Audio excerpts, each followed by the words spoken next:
The finest clothing made is a person's skin. But of course, society demands something more than this, as said so well by Mark Twain. Today on the show, we have just the people that put all the above thoughts to reality and make sense of the stories, designs, desires, dreams, struggles, and successes of the fashion world. A big welcome to our top-notch designers, Nara Camicie, Skylier Wear, Coco Jeans, and Juliana Candra, 4 designers from the Bay Area. Welcome to the show, Juliana. Now, I see that we have a couple of models that are going to show your designs. Earlier, you mentioned to me something about Oscars. Tell us a little bit about that and how did you get involved with that? Sure. Yes, my brand was featured recently at the Oscars and the Grammys gift programs for the nominees.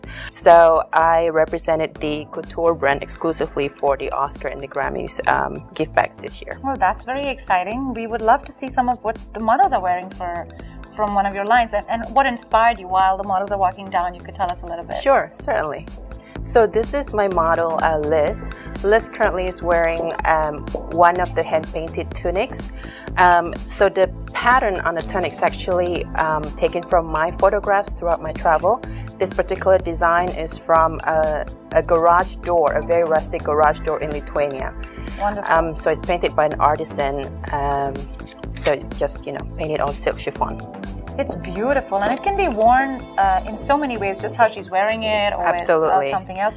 And look at this one. So this is the glamorous evening dress, black and red and silver.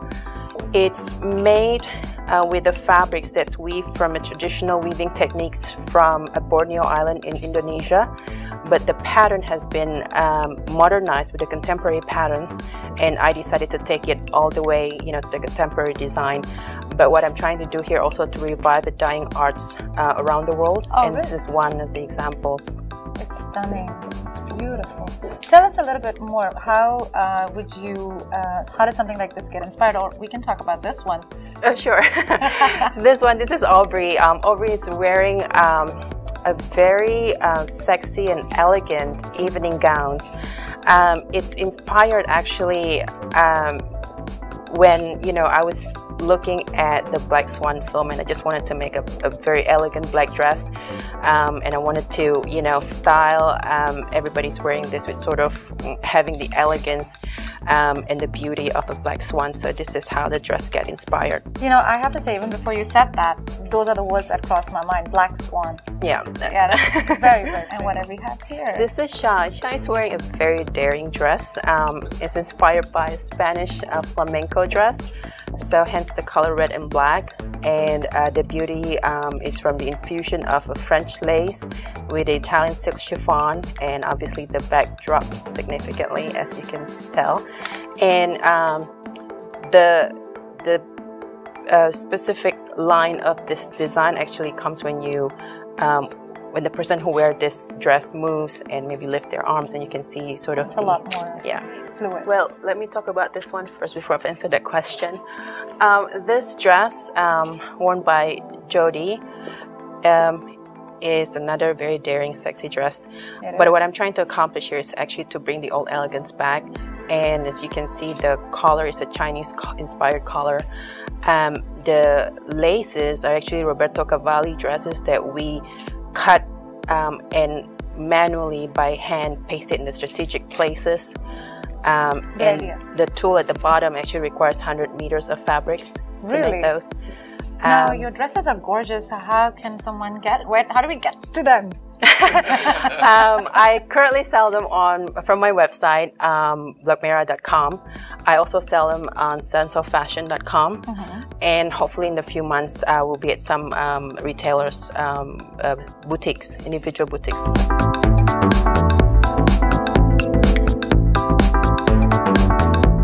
Hello Skylier, welcome to the show. Thank you. Can you tell me a little bit about what inspires these designs?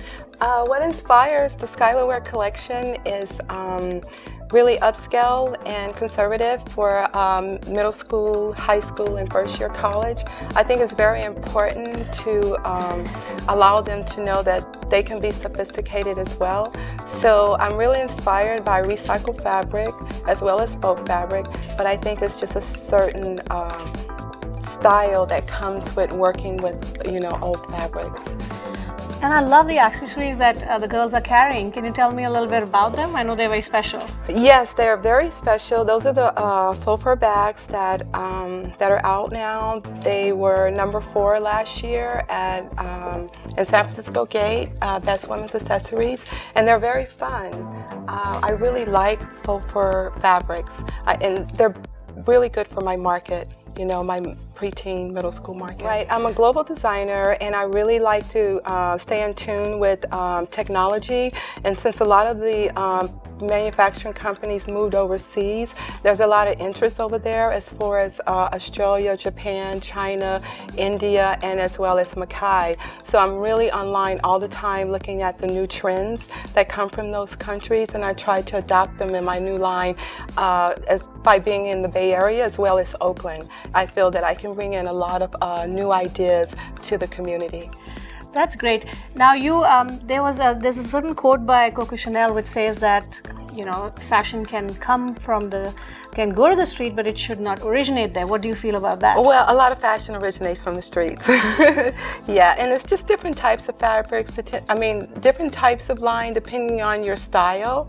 But you can take street fabric and bring it into high fashion. One designer, Cynthia Rowland, she would come to Union Square and she would do a contest for all the young inspiring designers, and you would imagine where all those designs come from when they come out with their collection the following year. I'm sure they're pretty hip and trendy. Yes, very hip and trendy.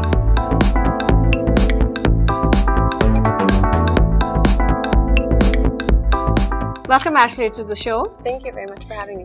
You're with Nara Camicie, and it's a very established Italian brand. Can you tell us a little bit more about it? Very much so. We have about 400 stores throughout Europe. 400? Yes. Wow.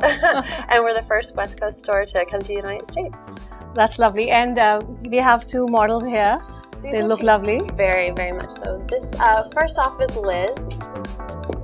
Liz is wearing a classic black and white style, and what we're trying to show here is how easy our blouses are to pair with black pants, and you're done. And you can really see the unique detail that we put in our blouses and the fit. It looks like it has a Spanish influence. Oh, well, the Art Deco neckline and the openness of it really adds to the blouse.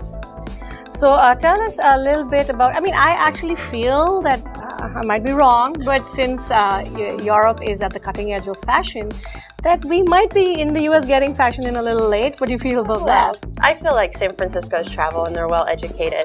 They're on it. They know what's going on. Although we like to pride ourselves on being cosmopolitan, so of course. So can you tell us a little bit about the fabric and the cut? Yeah, they're all Italian fabrics. Easy care, everything's machine wash. It's a great line. And things to look for in 2011 for spring. Bright colors, fuchsias, blues. Ooh, I think I'm just set for it. You're on it. You're on it. Floral stripes, anything bright is good. Also, where exactly are you in San Francisco? We're on Union Square. We've been said to be the most unique store to open on Union Square in years. So we're right between Grant and Stockton. Love to be there and have our viewers also come over there. Thank you so much for being on the show. Thank you for having me.